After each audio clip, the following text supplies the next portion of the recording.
डॉस्टन, आज की कहानी शुरू होती है। रात के करीब 10:30 बजे थे। आसमान में हल्के बादल छाए हुए थे और शहर की सड़कों पर गाड़ियों की लंबी कतारें लगी थीं। हर तरफ हॉर्न की तेज आवाज, लाल ब्रेक लाइट्स की चमक और लोगों के चेहरों पर झुंझलाहट साफ दिखाई दे रही थी। अमन बार बार घड़ी देख रहा था। उसके माथे पर पसीना था, जबकि ऐसी पूरी तरह चल रहा था। ये ट्रैफिक खत्म क्यों नहीं होता? हमने पहले निकलना चाहिए था, उसने झुंझलाकर कहा। मीरा ने शांत रहने की कोशिश करते हुए जवाब दिया, मैंने कहा था ऑफिस से समय पर निकलो। अब गुस्सा करने से कुछ नहीं होगा। अमन ने गहरी सांस ली। कल सुबह 9 बजे मेरी सबसे जरूरी मीटिंग है नाशिक में। अगर मैं नहीं पहुंचा तो प्रोजेक्ट किसी और को मिल जाएगा। मीरा ने तुरंत रेलवे ऐप खोला। उसकी उंगलियां तेजी से स्क्रीन पर चलने लगी। अचानक उसका चेहरा उतर गया। अमन, क्या हुआ? ट्रेन बांद्रा स्टेशन से निकल चुकी है। कुछ पल के लिए जैसे समय थम गया। बाहर ट्रैफिक का शोर था, लेकिन गाड़ी के अंदर सन्नाटा। अमन ने सीट पर हाथ मारा। नहीं, यह नहीं हो सकता। मीरा ने दोबारा चेक किया। सुबह से पहले कोई और ट्रेन नहीं है। वेटिंग भी फुल है। ड्राइवर अब तक चुपचाप उनकी बातें सुन रहा था। उसने रियर व्यू मिरर से उनकी तरफ देखा और धीरे से बोला, साहब, अगर आप चाहें तो मैं आपको नासिक सड़क मार्ग से पहुंचा सकता हूं। अभी निकलें तो सुबह 5 या 5:30 तक आराम से पहुंच जाएंगे। मीरा तुरंत असहज हो गई। रात में हाईवे पर यह ठीक नहीं लगता। ड्राइवर ने हल्की सी मुस्कान के साथ कहा, मैडम, चिंता मत कीजिए, मैं 15 साल से गाड़ी चला रहा हूं। ये रास्ता मुझे आंख बंद करके भी याद है। अमन कुछ पल सोचता रहा। उसके सामने 2 ही रास्ते थे, या तो मीटिंग मिस करे या रात का सफर करे। उसने आखिर फैसला ले लिया। ठीक है, चलिए।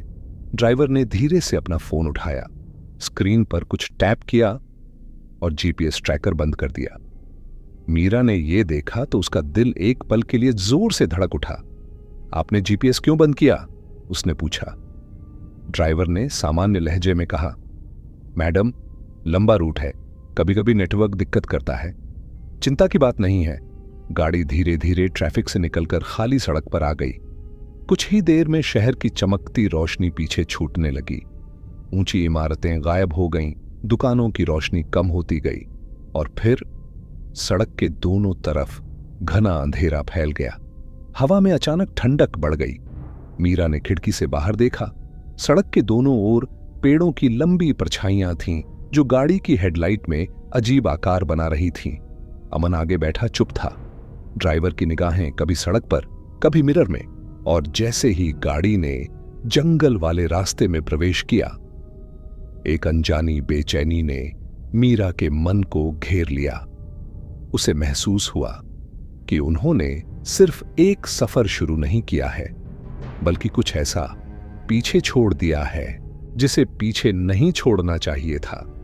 गाड़ी अब पूरी तरह शहर की सीमा पार कर चुकी थी। सड़क लगभग खाली थी। दूर दूर तक सिर्फ अंधेरा और कभी कभार किसी ट्रक की तेज रोशनी। अंदर हल्की सी खामोशी थी। इंजन की आवाज और टायरों की सड़क पर रगड़ ही सुनाई दे रही थी। मीरा ने धीरे से पूछा, अभी कितना समय लगेगा? ड्राइवर ने बिना पीछे देखे जवाब दिया, करीब 4 घंटे। अमन ने गाना चला दिया ताकि माहौल हल्का हो जाए, लेकिन मीरा का मन अब भी अशांत था। कुछ देर बाद उसकी आंख लग गई। सड़क अब और सुनसान हो चुकी थी। दोनों तरफ घना जंगल, बीच बीच में धुंध के हल्के टुकड़े हेडलाइट की रोशनी में तैरते हुए दिखाई दे रहे थे। ड्राइवर ने रियर व्यू मिरर में देखा। मीरा गहरी नींद में थी। उसके होंठों पर हल्की सी मुस्कान उभरी। करीब आधे घंटे बाद अचानक गाड़ी धीरे हुई और फिर रुक गई। अमन ने पूछा, क्या हुआ? साहब, आगे थोड़ा काम चल रहा है, 2 मिनट रुकना पड़ेगा, ड्राइवर ने कहा। अमन ने बाहर देखा। चारों तरफ सन्नाटा। उसी समय मीरा की आंख खुली। उसने इधर उधर देखा।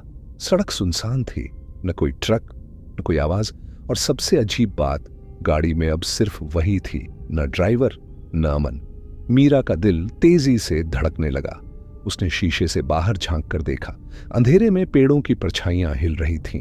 अचानक उसे अपने कंधे पर किसी के ठंडे हाथ का स्पर्श महसूस हुआ। उसकी सांस अटक गई। वह धीरे धीरे पीछे मुड़ी। उसके सामने एक औरत खड़ी थी। सफेद चेहरा, खाली गहरी आंखें, बाल हवा में स्थिर जैसे रुक गए हों। मीरा चीख भी नहीं पाई। वह औरत बिना पलक झपकाए उसे देखती रही और फिर धीरे धीरे धुंध की तरह उसके शरीर में समा गई। मीरा की आंखों के आगे अंधेरा छा गया। उसी पल किसी ने उसे जोर से हिलाया। मीरा, क्या हुआ? तुम बाहर क्यों आ गई? उसने घबरा कर देखा। अमन उसके सामने था। ड्राइवर भी वहीं खड़ा था। सामने सड़क किनारे एक छोटी सी चाय की दुकान जल रही थी। मीरा हैरान रह गई। अभी कुछ पल पहले यहां कुछ भी नहीं था। वह कांपती आवाज में बोली, अभी यहां कोई नहीं था। अमन ने कहा, तुम सो रही थी, हम चाय पीने उतरे थे। मीरा ने फिर चारों तरफ देखा। चाय की भाप उठ रही थी। 2-3 लोग बैठे थे। सब कुछ सामान्य लग रहा था, लेकिन उसके अंदर कुछ बदल चुका था। ड्राइवर ने उसकी तरफ देखा और हल्का सा मुस्कुराया और उसी मुस्कान के साथ सफर फिर से शुरू हुआ। गाड़ी दोबारा हाईवे पर दौड़ने लगी। बाहर अंधेरा और गहरा हो चुका था। चाय की दुकान की रोशनी कुछ ही सेकंड में पीछे छूट गई। मीरा चुपचाप पिछली सीट पर बैठ गई। उसका दिल अब भी तेज धड़क रहा था। उसने एक बार फिर खिड़की से बाहर झांका। सड़क बिल्कुल खाली थी। अमन ने हंसकर कहा, तुमने शायद कोई बुरा सपना देख लिया। मीरा कुछ नहीं बोली। ड्राइवर ने जेब से एक छोटा सा पैकेट निकाला और पीछे बढ़ाया।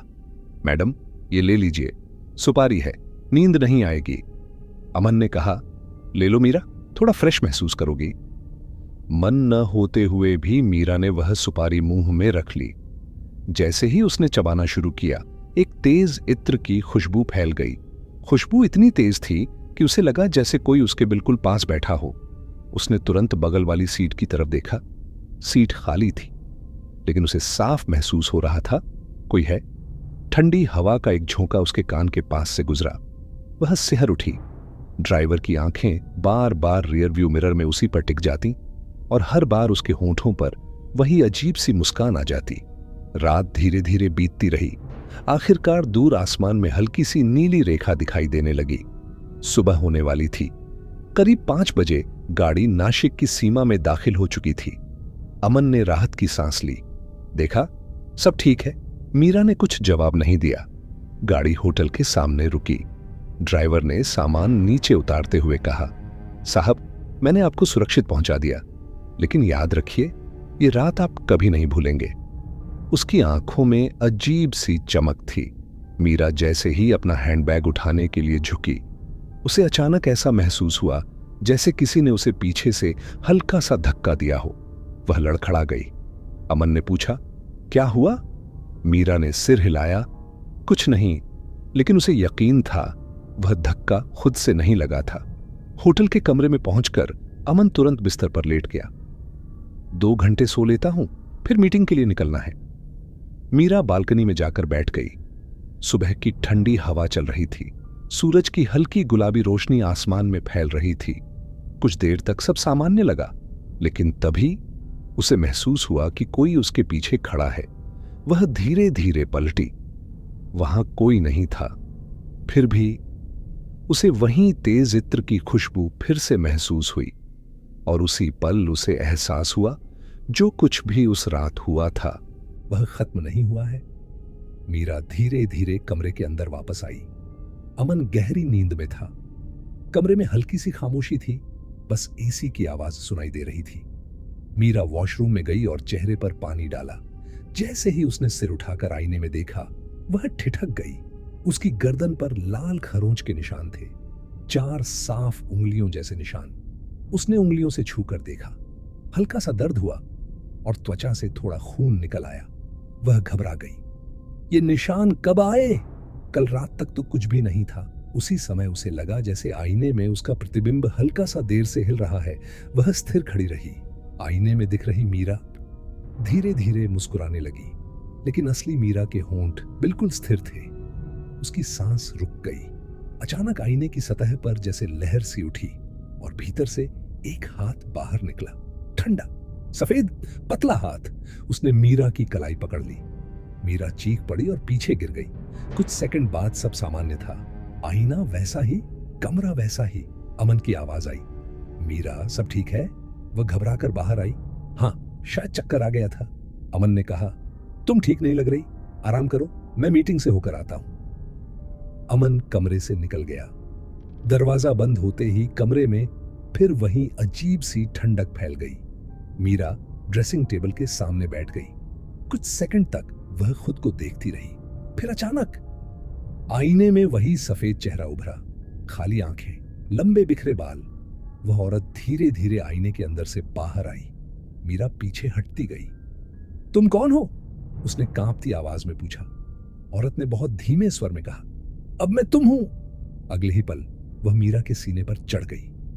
मीरा की सांस रुकने लगी, कमरे की लाइट झपकने लगी।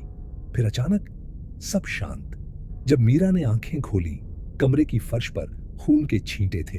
उसकी गर्दन से हल्का हल्का खून बह रहा था और कमरे में वही तेज इत्र की खुशबू फैली हुई थी। दरवाजे की घंटी बजी। मीरा हिल भी नहीं पाई। घंटी दोबारा बजी। बाहर अमन था, लेकिन मीरा समझ चुकी थी अब यह सिर्फ डर नहीं था, कुछ उसके अंदर बस चुका था। दरवाजे की घंटी लगातार बज रही थी। मीरा किसी तरह उठी और दरवाजा खोला। अमन सामने खड़ा था। उसने मीरा की हालत देखी तो घबरा गया। ये क्या हाल बना रखा है? तुम्हारे कपड़ों पर खून कैसे लगा? मीरा बोलना चाहती थी, लेकिन शब्द जैसे गले में अटक गए। अमन ने तुरंत रूम सर्विस को बुलाया। स्टाफ ने पूरा कमरा चेक किया। फर्श साफ थी, दीवारें साफ थीं, कहीं खून का एक भी निशान नहीं था। मीरा ने कांपते हुए कहा, अभी यहां सब खून से भरा था, लेकिन किसी को कुछ नजर नहीं आया। सीसीटीवी फुटेज भी चेक हुई। मीरा पूरे समय कमरे में अकेली थी। न कोई अंदर आया, न कोई बाहर गया। अमन उसे डॉक्टर के पास ले गया। डॉक्टर ने जांच की और कहा, सब रिपोर्ट नॉर्मल है, शायद थकान और नींद की कमी की वजह से भ्रम हो रहा है। लेकिन मीरा जानती थी यह सिर्फ थकान नहीं है। मुंबई लौटने के बाद उसकी हालत धीरे धीरे बिगड़ने लगी। उसका चेहरा पीला पड़ने लगा, आंखों के नीचे काले घेरे गहराते गए। रात होते ही उसे वही खुशबू महसूस होती, आईने में वही परछाई दिखती।